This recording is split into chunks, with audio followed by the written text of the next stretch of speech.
بسم اللہ الرحمن الرحیم الصلاۃ والسلام علیکہ یا رسول اللہ وعلی آلکہ و صحابکہ یا حبیب اللہ. ززک، زواد زوئے غین، حروف ابجد کا آخری لفظ.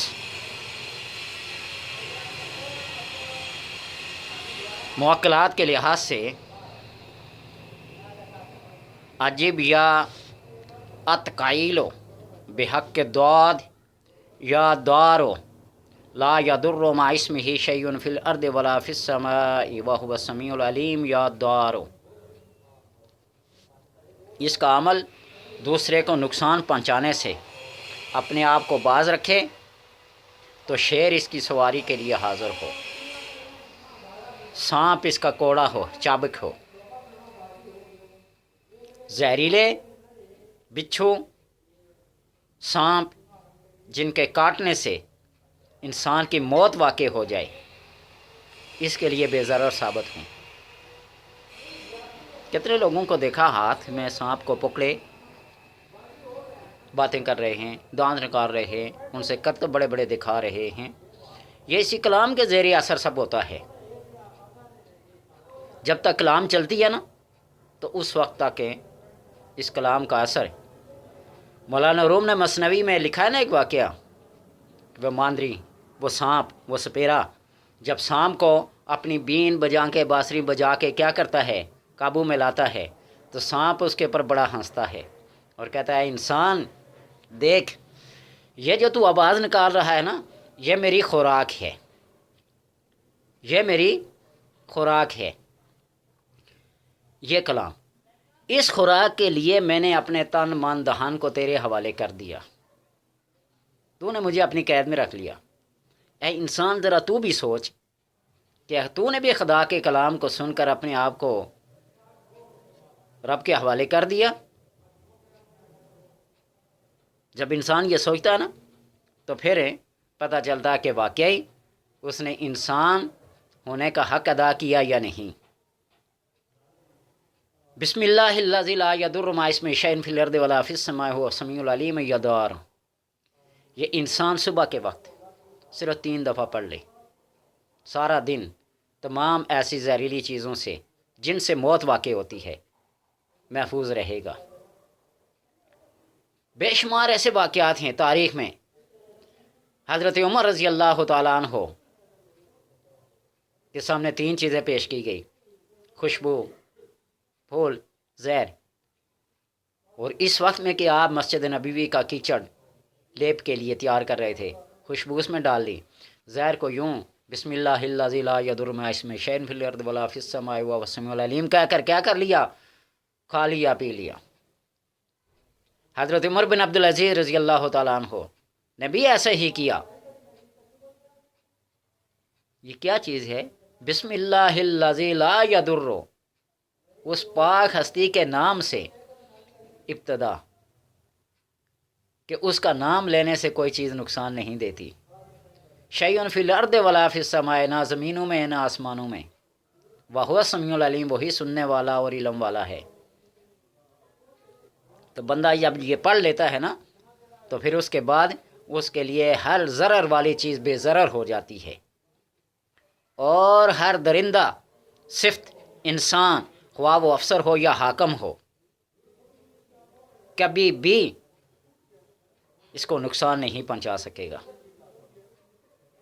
پڑھیے گا اور ضرور اس کے اوپر تجربہ کیجیے گا. ہر روز 1101 بار یا 805 بار یا بامر مجبوری 7 بار اس کو پڑھیں، فائدہ اٹھائیں.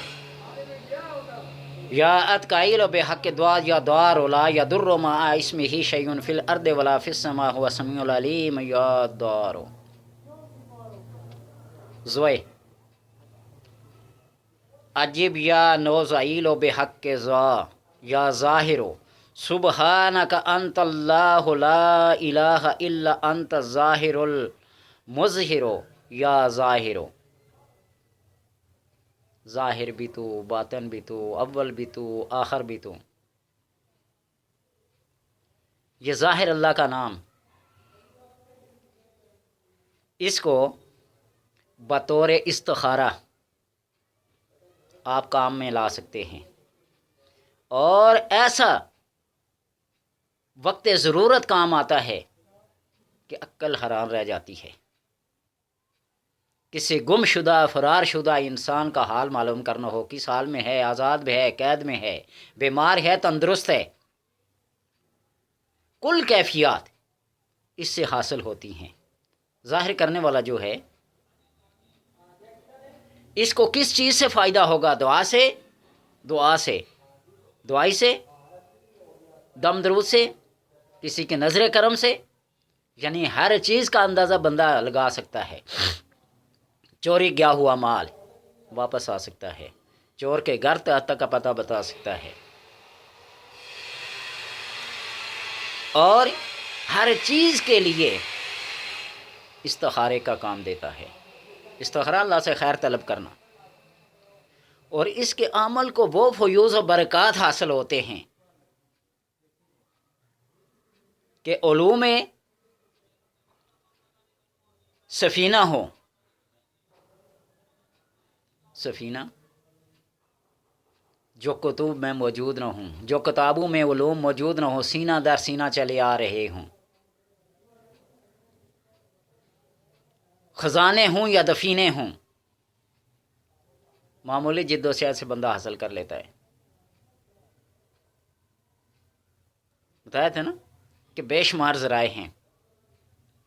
لوگ تانبے کی تاروں کو جوڑ کر پانی کا ذائقہ، اس کا رنگ، بو، ذائقہ، اس کی مقدار بتا دیتے ہیں، اور میں نے ہمیشہ اس تسبیح سے کام لیا ہے، پانی کے اندازے کا، کہاں ہے، کس جگہ پہ ہے، رنگ کیسا ہے، ذائقہ کیسا ہے، کتنی مقدار میں ہے، مٹی میں ہے، ریت میں ہے، پتھر میں کیا ہے۔ جہاں تسبیح کام کرتی ہے نا، ہر ایک کے پاس ایک علم ہے، فوق کل ذی علم علیم، ہر علم والے کے اوپر ایک علم والا ہوتا ہے۔ تو اس لیے اس اسم سے کام لیجئے استخارات کا۔ اس کو ہر روز 851 بار پڑھیں تو یہ کمال حاصل ہوتا ہے۔ اور استخارہ نبی اکرم صلی اللہ علیہ وسلم اپنے صحابہ کو اس طرح سکھایا کرتے تھے جس طرح بچوں کو کوئی چیز سکھائی جاتی ہے، جس طرح بچوں کو، بجائے کسی سے جا کر حال معلوم کرنے کے، یہ نجومیوں سے، یہ کاہنوں سے، یہ حساب کتابیوں سے جا کر اپنے قسمت کا حال پوچھنے سے بہتر نہیں ہے کہ 2 رکعت نماز استخارہ ادا کرو، رب کے حضور حاضری بھی ہو جائے گی، اور تمہیں وہ حقائق دکھائے گا کہ تمہیں سننے میں تو غلطی ہو سکتی ہے لیکن دیکھنے میں کوئی غلطی نہیں ہو سکتی۔ بندہ سنی سنائی بات کو جھوٹ بھی ہو سکتی ہے، لیکن جو آنکھوں دیکھی ہوتی ہے وہ کبھی جھوٹی نہیں ہو سکتی۔ آخری حرف غین، عجب یا لو فعیل و بحق غین یا غیاس ہو، یا غیاس و غیاسی عند کل قربت و مجیبتی عند کل دعوت و مونسی عند کل وحشت و معاذی عند کل شدت و رجائی حین ینقطع حیلتی یا غیاسی۔ اے فریاد رس، میری فریاد کیجئے، عند کل قربت، ہر مشکل میں، و مجیبتی عند کل دعوت، اور میری ہر پکار پر تو جواب دے، و مونسی عند کل وحشت، اور جب مجھے وحشت ہو تو مجھے انس دے، پیار دے، محبت دے، و معاذی عند کل شدت، اور سختی کے بعد مجھے پناہ دے، و رجائی، اور میری امید کو قائم رکھنا، ہینا ینقطع حیلتی، جب سارے میرے ہیلے، میرے اسباب سارے کے سارے منقطع ہو جائیں تو اس وقت میری امید کو قائم رکھنا۔ یا غیاسی، اے فریاد رس۔ اس کے عمل کو اللہ تعالیٰ کے تمام مکروبات پر رنج و غم سے نجات دیتا ہے۔ جو بھی کریہ طبیعت باتیں ہوں، جو طبیعت کو اچھی نہ لگتی ہوں، رنج ہو، دکھ ہو، غم ہو، مصیبت ہو، تکلیف ہو، بیماری ہو، بے بسی ہو، ہر کام اور ہر حاجت جو خلاف شرع نہ ہو، جس میں دنیا اور آخرت کا ضرر